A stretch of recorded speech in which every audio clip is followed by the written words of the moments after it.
अस्सलाम वालेकुम। SM news के साथ मैं हूं फातिमा। खबरों का सिलसिला आगे बढ़ाते हुए खबर शामिल करते हैं भवाना से। सर्दियों की आमद के साथ शहरियों के चूल्हे भी ठंडे पड़ने लगे।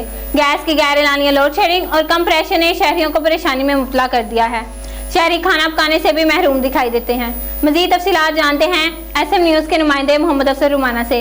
जी अफजल, बताइएगा क्या तफसीलात हैं आपके पास?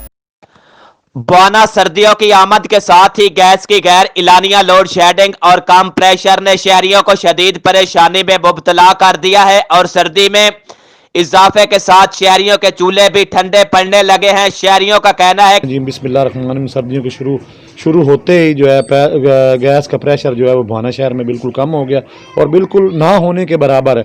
सुबह के वक्त जो है नाश्ता, बच्चे नाश्ते से महरूम रहते हैं। दोपहर के वक्त खाना नहीं बनाया जा सकता। यहाँ पे जो है होटलों पे जाया जाए तो वहाँ पे जो है जो होटल हैं जो गैस पे जो है जिनके तंदूर वगैरह चलते हैं तो वहाँ से भी खाना बहुत मुश्किल से मिलता है। इस वजह से हमारी गुजारिश है आला हुकाम से कि वो इसके गैस के प्रेशर को बढ़ाएं और लोड कि सर्दी की आमद के साथ शहर बिलखसूस अंदरूने शहर लोड शेडिंग मामूल बन गया है, जिसकी वजह से वो खाना पकाने से महरूम हो गए। इनके बच्चे भूखे बैठे रहते हैं, जबकि गैस पर चलने वाले होटल भी बंद पड़े हुए हैं। वहां पर खाने पीने को कुछ दस्तयाब नहीं, जिसकी वजह से इनकी परेशानी में इजाफा हुआ है। शहरियों ने हुकूमत और इंतजामिया से मुतालबा किया है कि गैस की लोड शेडिंग खत्म की जाए ताकि इनकी परेशानी खत्म हो सके। कैमरामैन मोहम्मद आरिफ डक्कू के साथ मोहम्मद अफजल रमाना, बवाना।